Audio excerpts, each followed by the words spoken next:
Well, we've only worked this once together. Well, actually, no, we've worked. Yeah, we've worked together before. Specifically 12 years ago on Hitchhiker's Guide to the Galaxy, where Phil was an art director and I designed it, and this time as co-designers. And obviously we've taken different paths. So, I mean, I've been designing probably for, I think it's about 21 years or 22 years. I'm always attracted to things that were part of what I started doing, which involved VFX and puppets and weird stuff. That have huge challenges to them rather than you just go in and, you know, that's going to be an easy one. I think that's the start point. So when I see a project, if it's really complicated, I'm usually drawn to it and then regret every bit of being drawn to it from that point on until it's finished, and then miss it terribly. So this was an opportunity for me to break away briefly from art directing. I normally, by day, I'm an art director on films at the moment. And Joel very kindly offered me, in a moment where the project I was working on went down, he offered me the chance to collaborate with him on this, which was great. And the starting point for me, I guess, was reading the script. And I'd heard for a couple of years from Joel and his business partner, Dan, how fantastic these scripts were, these Black Mirror scripts. Read the script, and it sounds sort of sycophantic, but it genuinely was the best thing I've had a chance to read in a long time. Being able to collaborate with Joel was great, and it was kind of being welcomed to a family. So as a sort of introduction to designing something like this, it was fantastic. On Black Mirror, I think what I've done over the years is one of the setups for me to be able to be part of the Black Mirror creative process, from the title sequence to the VFX to the design of the shows, was the acceptance that directors are going to come and go, and therefore I needed to engage in really good talent and cast brilliant talent to collaborate with through each film. A big percentage I did without a collaborator, and a big, you know, that's kind of it's probably a 60-40 split. So I cast very carefully people I liked, people who had brilliant talents in their areas, art directors, supervising art directors who were just unbelievable in specific genre, or just were clearly talents that needed to break out, or designers who were already broken out and were just going to be brilliant to have fun to play with on Black Mirror. And so when I've been kind of teasing with Phil to try and get him on board for a while, and so yeah, this was brilliant for us to collaborate. I think there's so many different routes. I meet so many different designers. I meet art directors who never break out of art directing, and I meet designers who have come from art and architecture and all different routes.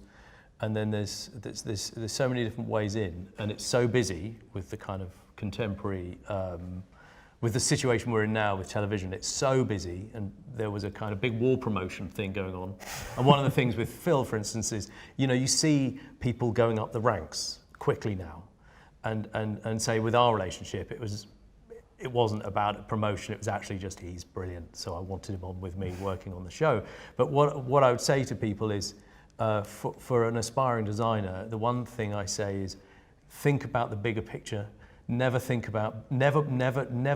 a woman or a man who's trained and ends up putting a chair in the middle of a studio that's green, and you don't know what the world around that chair is. So number one, design entirely every building from the floor to the sky. Never do the first floor and let a VFX company look after the rest of it. Always look at it as the big picture, even if you're only doing your small bit in camera. And never tell a designer that you're a designer. So when you graduate as a production designer, for instance, never put production designer on your CV, because and so the key is, every designer wants a whole team of designers working with them, but they never want them all to be called designers, ultimately. I got Phil in as early as I could. In fact, we were working together on the show before Toby Haynes, so before the director was there. Phil understands this genre brilliantly. I mean, we've done Spaceships together before. Mm-hmm. And we know each other very well, and I think there's no ego between us, I'd like to think, because we're friends, and so there was no complexity on that level. We'd actually started building the set before Toby started the project as well. I don't know how that feels for a director walking into that situation, but it certainly hasn't happened that way for me working on other projects, and it meant that from that particular episode of Black Mirror, this point of view, we could put a lot of production value into the episode. And I think if we'd have wound the clock down, if you like, and had to and go through a more sort of protracted development period, which is common and understandable for lots of reasons, we wouldn't have been able to achieve the look of many of the sets and locations that we worked on. So it meant we could navigate that sort of stuff. And at the beginning of the project, Joel creates mood boards for every episode, even if, I think it's fair to say, if you're not sure how much involvement he's going to have directly, because then he can kind of get a shape of the show. He knows who he's got to sort of bring in to help design an episode or whatever. Yeah, there's tone setting processes I go through on the show. I've gone through with Charlie and Annabelle. So often when they're casting for a director, there's a kind of quite considered lookbook, kind of a whole tone created with the script. They're done together, hand in hand. And I'd work with Charlie through the development of a treatment to script as we pushed the tone. So the whole thing was put together as people started coming in the process. We were already way ahead of the curve. And like Phil said, in this instance, we're at Twickenham Studios. It was brilliant. Other instances, I'm having to fly out somewhere many times and then leave someone in charge and fly back, having set the tone and just hope that it all starts to carry on in the way it was made in the first instance. The tone doesn't start to shift just by someone putting it. Hey, I've got a good idea, and as soon as I've left. And in this one, it was more fun. We're building sets in the studio in London, so actually it was a bit more of a joyful ride because we could control it a little bit more. Try and look at the interior of the ship, knowing that our biggest complexity on a TV show, less a movie, but a TV show with a budget, was going to be building something that both of us were going to think was acceptable on to our standards. Are quite high actually, and our taste levels are quite specific. There's a lot of geeks, kind of people who know a lot of things in Black Mirror. Like even Charlie, for instance, is a huge gamer, knows stuff. Toby Haynes, when he came on, was a massive fan. Super knowledgeable, yeah.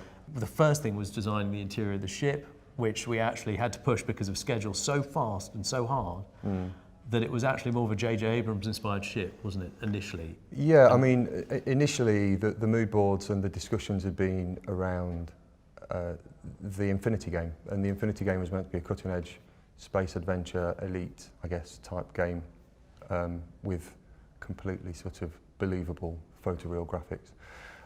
And the point of reference really was JJ's Star Trek. Very careful not to directly copy anything, but at the same time trying to give a nod to it because of Charlie's take on Daly's involvement and his preoccupation with the past and all that sort of stuff. And actually what happened, so we pushed on very hard, and both our experience of working on those sets before dictates that we know that some of those finishes and the processes we need to go through to achieve those finishes require a lead time. So if we've got to send pieces of scenery away to be CNC milled two-dimensionally or three-dimensionally, there's a lead time, and then we need to get it back, and it needs to be hard-coated or moulded and then painted. And so you kind of work back out of that, and from the moment you start, you realise you've perhaps got your 14 weeks from shooting, but you've got 2 weeks to draw up any elements of your set that you want to get drawn that way. So the approval process becomes contracted, super important, and furious. So we were trying to get illustrations out. We had a group of really talented illustrators jump on board and help us navigate the look, and they've got experience with the look as well. So for the sort of the common tech, although I guess Joel plays with it every time there's a script and there's a kind of discussion with Charlie and they want to tweak it, there's a common language. At a point in the process, Charlie wanted to sort of have a nostalgic feel to the He front came in end. with a great idea, didn't he? And the thing is, Phil and I were like, oh, and that great idea. Suddenly we're like, hey guys, we'd already started making the set, I think. Yeah, got an idea. maybe, yeah. I think we were just kicking in, and it was like, I've got an idea, we can make the set cheaper. And we were like, we're going to go to the 70s tone or the 60s tone, and we were like, oh my god, it's going to look like we can't design sets, and like this is going to look terrible. And so it kind of swayed, the pendulum swayed in design a little bit. And ultimately what we finally worked out was it was going to go there, go here, and then end here. And so that the set itself was going to have to transform from a kind of nostalgic reality of something you'd have on a DVD in an old format on television back in the 60s, 70s, through to playing out as a real world environment but still in that tone of a slightly old-style TV show, moving up to the J.J. Abrams TV show. And we had to make a set that incorporated all of those things. Luckily, we weren't just scrapping what we were doing and starting from scratch with a crap set. We were able to make a great set that we kind of downgraded slightly and took into a kind of slightly nostalgic period feeling in colours and tone. And then we realised actually it meant we'd have to provide 2 sets, and the final set was the high-end, hard to finish, difficult sort of look potentially if we were still trying to match the great sort of Star Trek movies. That meant the last couple of minutes of the movie were the expensive bit from our point of view, but what we couldn't afford to do was dumb that section of the movie down, because we wouldn't then validate the process we'd been through for the last 55 minutes watching this sort of 60s TV show. So luckily it stayed on track. So we got everything. We got to, because I think Phil, we discussed it earlier, Phil was worried, like if somebody starts watching that Black Mirror episode and they don't really know Black Mirror, and you always have to take a view that you never know where someone's going to start watching the show.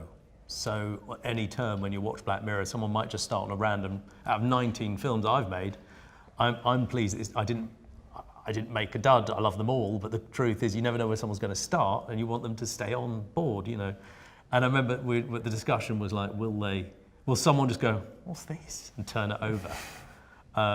But actually, no, it was balanced perfectly. You know, Toby Haynes did a brilliant job, didn't he? So Toby was fantastic. And Steph Pearson, the DP, embraced the whole, you know, we incorporated as much light into the set as we could, partially from just trying to copy the sort of look of the JJ work, but also to give us an opportunity to, you know, turn lights off, change the look completely, wash colours across the set.